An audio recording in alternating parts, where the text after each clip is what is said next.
ত্রয়োদশ জাতীয় সংসদ নির্বাচন উপলক্ষে কালবেলার বিশেষ আয়োজন আসন বিশ্লেষণ আপনাদেরকে স্বাগত জানাচ্ছি আমি মুজাহিদুল ইসলাম। প্রতিটি পর্বে আমরা একটি নির্দিষ্ট আসনের বিস্তারিত বিশ্লেষণ করে থাকি। আজকের পর্বে থাকছে বাংলাদেশ জাতীয় সংসদের ৩০০টি আসনের মধ্যে থেকে ৭ নম্বর আসন, যেটি দিনাজপুর ২ আসন।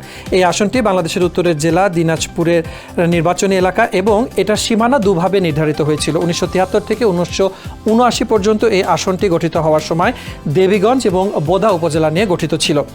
পরবর্তীতে ১৯৮৪ সালে এই আসনটি দিনাজপুর জেলার বোচাগঞ্জ উপজেলা এবং বিরল উপজেলা নিয়ে গঠিত হয় এবং বর্তমানে সেটি বহাল রয়েছে।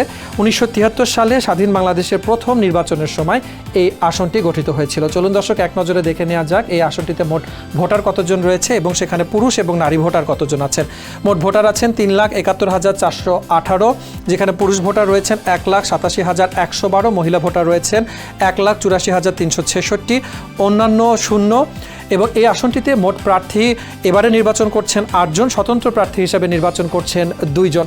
বিস্তারিত আলোচনায় আমরা অবশ্যই যাব এবং সেখানে প্রত্যেকজন প্রার্থীর বরাদ্দকৃত প্রতীক আমরা জেনে নিব যে কে কোন দল থেকে কোন প্রতীকে নির্বাচন করছেন। আমরা যদি এক নজরে দেখে নিতে চাই, এবারে ত্রয়োদশ জাতীয় সংসদ নির্বাচনে মোহাম্মদ সাদিক রিয়াজ নির্বাচন করছেন বিএনপি থেকে ধানের শীষ প্রতীকে।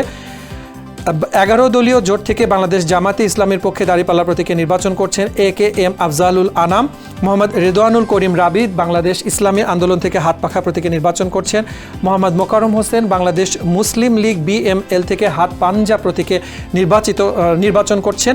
জোবায়ের সাইদ নির্বাচন করছেন বাংলাদেশ খেলাফত মজলিস থেকে রিকশা প্রতীকে। আনোয়ার চৌধুরী জীবন স্বতন্ত্র প্রার্থী হিসেবে নির্বাচন করছেন জাহাজ প্রতীকে।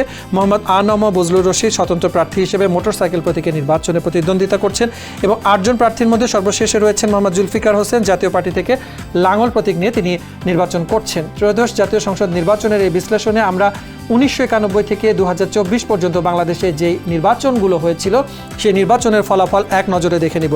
২০২৪ সালে এই আসনটি থেকে আওয়ামী লীগের নৌকা প্রতীকে নির্বাচিত হয়েছিলেন খালিদ মাহমুদ চৌধুরী, যার প্রাপ্ত ভোট ছিল ১,৭৩,৯১২। একইভাবে ২০১৮তেও খালিদ মাহমুদ চৌধুরী নির্বাচিত হয়েছিলেন, তার প্রাপ্ত ভোট ছিল ১,৯৭,০৬৬। তিনি ২০১৪ সালেও আওয়ামী লীগের নৌকা প্রতীকে নির্বাচিত হয়েছিলেন বিনা প্রতিদ্বন্দ্বিতায় এবং ২০০৮ সালেও এই আসনটি খালিদ মাহমুদ চৌধুরীর দখলেই ছিল। ২০০১ সালে এই আসনটি ছিল লেফটেন্যান্ট জেনারেল অবসরপ্রাপ্ত মাহবুবুর রহমান, যিনি বিএনপি থেকে ধানের শীষ প্রতীকে নির্বাচিত হয়েছিলেন, তার প্রাপ্ত ভোট ছিল ৭৯,৪৯০। আওয়ামী লীগ থেকে নৌকা প্রতীকে ১৯৯৬ সালে নির্বাচিত হয়েছিলেন শ্রী সতীশ চন্দ্র রায়, যার প্রাপ্ত ভোট ছিল ৫৫,৫৫১ এবং ১৯৯১ সালেও শ্রী সতীশ চন্দ্র রায় এই আসনটি থেকে নির্বাচিত হয়েছিলেন, তখন তার প্রাপ্ত ভোট ছিল ৪৯,৪৪০। দর্শক, আসন ভিত্তিক বিশ্লেষণের আজকের পর্বে এই ছিল আমাদের আয়োজনে। দেখা হবে নতুন একটি পর্বে আরও বিস্তারিত বিশ্লেষণ নিয়ে। সেই পর্যন্ত কালবেলার সাথে থাকুন।